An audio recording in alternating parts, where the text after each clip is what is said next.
It was a blistering Tuesday afternoon in Atlanta when Jamal Watkins, a wiry 34-year-old mechanic with a grin that could melt ice, found himself staring down the barrel of the most absurd situation of his life. He was elbow-deep in the guts of a beat-up Toyota Corolla, sweat streaking his forehead, when a police cruiser screeched to a halt in front of his shop. Two officers, one tall and lanky, the other short and red-faced, stepped out, hands hovering near their holsters. Behind them stood Mr. Peterson, a jittery gray-haired customer in khakis, pointing at Jamal like he'd just caught him robbing a bank. "Hands where we can see 'em," the lanky officer barked, his voice cutting through the hum of the shop's ancient radio. Jamal froze, a wrench dangling from his grip, motor oil streaking his forearms. He blinked, then let out a slow, incredulous chuckle. "You've got to be kidding me," he muttered under his breath. This wasn't just any Tuesday. This was the day Jamal's quiet life as the owner of Watkins Auto Repair, a little brick-and-mortar dream he'd built from scratch, would collide head-on with the kind of nonsense that made you question reality. And Jamal, with his sharp mind and sharper tongue, was about to turn it into something unforgettable. Jamal wasn't new to skepticism. Growing up black in a neighborhood where every corner had a story, he'd learned early how to read people's eyes, whether they held curiosity, fear, or something uglier. He'd turned that skill into a superpower at the shop, charming customers with his easy laugh and encyclopedic knowledge of engines. 6 years ago, he'd scraped together every penny from odd jobs and a small loan to buy this place from Old Man Carter, a retiring white mechanic who'd seen something in Jamal's hustle. Now, at 34, Jamal was living proof that hard work paid off, except, apparently, when it didn't. Mr. Peterson, the customer Jamal had been helping, was a regular. He'd brought his Corolla in for a tune-up, muttering about how these foreign cars are a headache.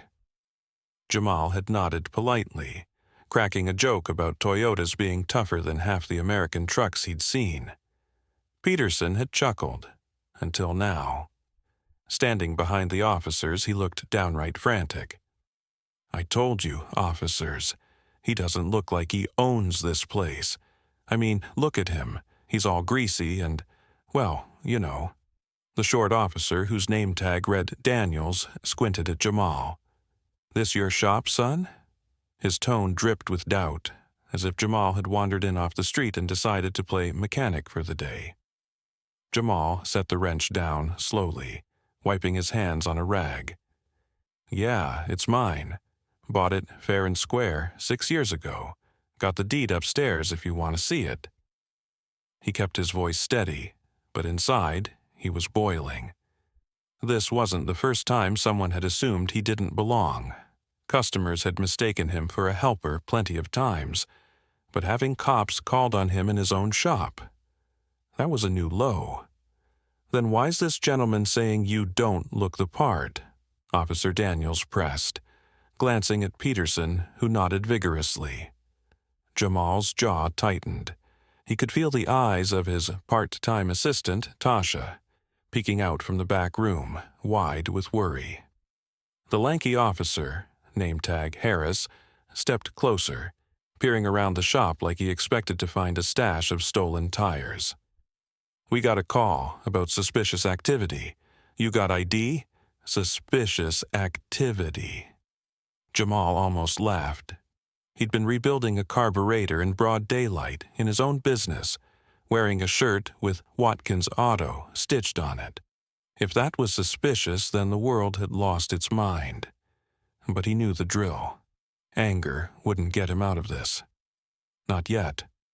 "Sure," Jamal said, reaching for his wallet with deliberate calm. He handed over his driver's license, watching Harris scrutinize it like it was a counterfeit bill. Peterson piped up again. "I just didn't think... he's not what I pictured when I heard shop owner. That's all." Jamal caught the subtext loud and clear. He's black. He can't own this. He locked eyes with Peterson for a split second, seeing the man's unease morph into something like guilt. Good. Let him squirm. Officer Daniels handed the ID back, still frowning. All right, it checks out, but we're going to need to ask a few more questions. Nah, hold up, Jamal interrupted, raising a hand. His tone was firm, but not hostile. A tightrope he'd walked too many times. Y'all came in here, guns, blazing over a hunch from a guy who's been bringing me his car for 2 years. I'm not answering anything until we clear this up right here, right now. The officers exchanged a glance. Harris bristled, but Daniel shrugged. Fine, explain it then. Jamal took a deep breath, then grinned.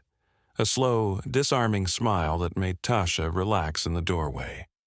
All right, let's do this proper. Y'all want coffee? I got a pot brewing in the back. Mr. Peterson, you too. Sit down. We're going to talk this out like grown folks. 10 minutes later, the scene was surreal. Officer Daniels sat on a stool by the workbench, sipping black coffee from a chipped mug. Harris leaned against the wall, cup in hand, looking mildly confused. Mr. Peterson perched awkwardly on a folding chair, clutching his own coffee like it was a lifeline. Jamal stood in the middle of the shop, gesturing with his rag as he spoke, his voice smooth as engine oil. See, this place? I didn't inherit it. Didn't win it in a raffle. I worked graveyard shifts at a warehouse, fixed cars on the side, saved up every dime. Old man Carter, he's the guy who sold it to me, used to say I had grease in my veins. Took me 6 years to pay off the loan, but here I am. That's the deed story. You want to see it, Officer Harris? Harris waved him off, sipping his coffee. No need. We're good. Jamal nodded, then turned to Peterson. And you, man. You've been coming here since I put up the sign.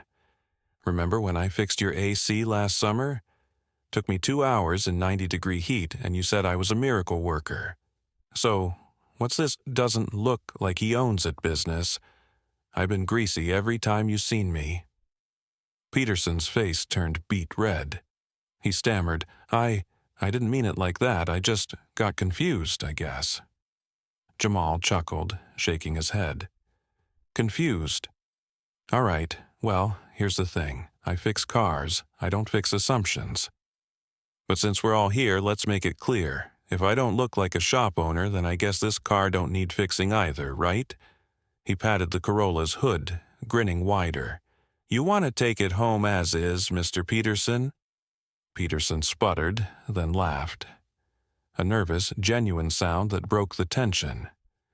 No, you're right. I'm sorry, Jamal, really.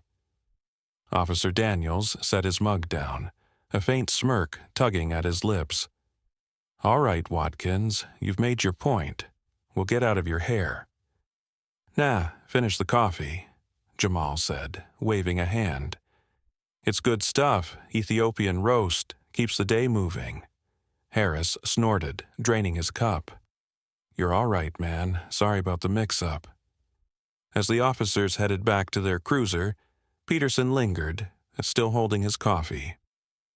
I feel like an idiot, he mumbled. Didn't mean to cause all this. Jamal clapped him on the shoulder. You're good, man. Just keep bringing me that Corolla. And maybe next time, trust the grease. Peterson nodded, cracking a sheepish smile as he shuffled out. Tasha emerged from the back, shaking her head. You're too smooth, Jamal. I'd have lost it. Gotta keep the engine running, he said with a wink, picking up his wrench, even when the world's trying to stall it. By the time the sun dipped below the horizon, the shop was quiet again, the Corolla purring like new. Word of the showdown spread through the neighborhood. Tasha made sure of that.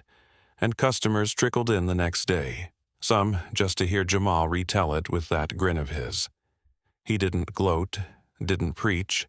He just fixed cars, poured coffee, and let the story do the rest.